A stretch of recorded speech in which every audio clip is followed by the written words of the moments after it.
ሰላም የቼክ ዋሌክስ ቤተሰቦች፣ ዛሬ በተለይ ለኮንዶሚኒየም ቆጣቢዎች እጅግ ወሳኝና ብዙዎችን ሊያሳውቅ የሚችል መረጃ ይዘን ቀርበናል። እጣ ወጣልኝ ማለት ቤቱን አገኘው ማለት አይደለም።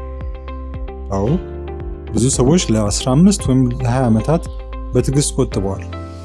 በየወሩ ከደሞዛቸው ቆርጠው በባንክ ያስቀምጣሉ። ብዙዎች ሌላ ህልም ትተው አንድ ቀን የራሴ ቤት ይኖረኛል ብለው ይጠብቃሉ። ነገር ግን እጣው ከወጣ በኋላ እንኳን ቤቱን ሳይረከቡ ሊያጡት እንደሚችሉ ያውቃሉ? ይህ ጉዳይ በቅርቡ ከንቲባ አዳነች አቤቤ በሰጡት መግለጫ እንደገና የብዙዎችን ትኩረት ስቧል። ከንቲባዋ የ20 ዓመት ቁጠባ ብቻ በቂ አይደለም በማለት ብዙ ቆጣቢዎችን አስጠንቅቀዋል። ይህ ምን ማለት ነው?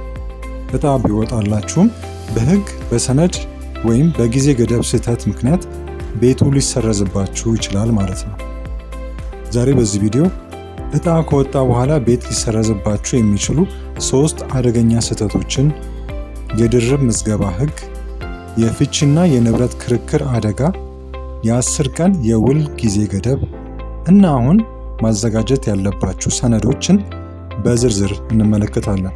እስከ መጨረሻ ተከታተሉ፣ ምክንያቱም አንድ ትንሽ ስህተት የዓመታት ልፋታችሁን ሊያጠፋ ይችላል።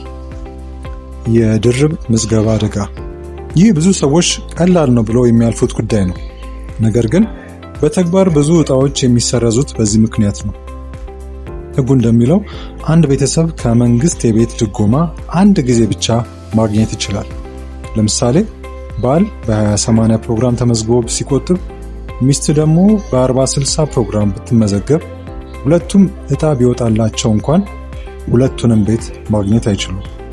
ከሁለቱ አንዱ ምዝገባ ሊሰረዝ ይችላል። ብዙ ሰዎች ሁለታችንም የራሳችንን ቆጥበናል ብለው ያስባሉ። ነገር ግን ህጉ ቤተሰቡን እንደ አንድ አካል ነው የሚያየው።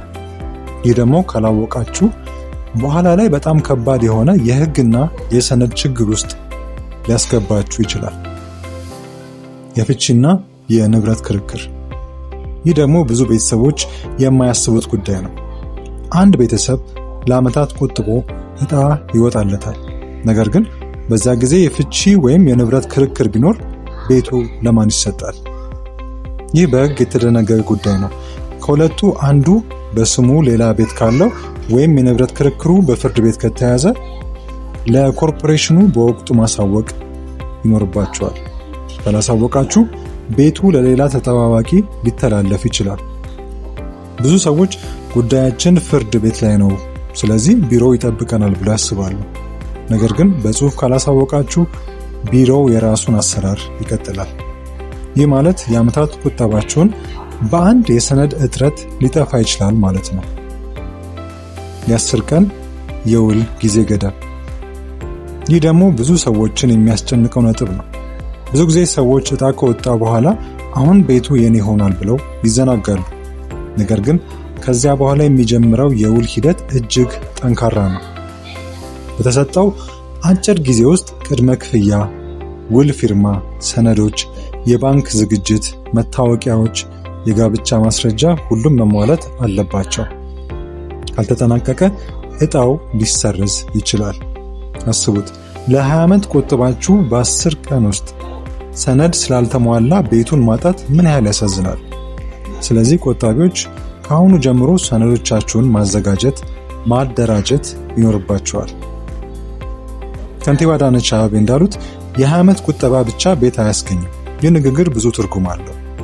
ዛሬ ያለው የግንባታ ዋጋ፣ የቤት ዋጋ፣ የባንክ ክፍያ ከ20 ዓመት በፊት ከነበረው በጣም ተለውጧል። ስለዚህ ቆጣቢዎች እጣ ከወጣ በኋላ የሚጠየቀውን ቅድመ ክፍያ ለመሸፈን ከአሁኑ የቁጠባ መጠናቸውን ማሳደግ አለባቸው። በአጠቃላይ የኮንዶሚኒየም ቤት ለማግኘት እጣ ብቻ በቂ አይደለም። ከእጣው በኋላ ያለውን የህግ፣ የሰነድ እና የጊዜ ሂደት በጥንቃቄ መከተል ይጠይቃል። አንድ ትንሽ ቸልተኝነት የዓመታት ልፋትን ሊያጠፋ ይችላል። ስለዚህ ይህን ቪዲዮ ለሌሎች ቆጣቢዎች አጋሩ። ምናልባት ይህ መረጃ የአንድን ሰው ቤት ሊያድን ይችላል። ቻናሉን ሰብስክራይብ አድርጉ።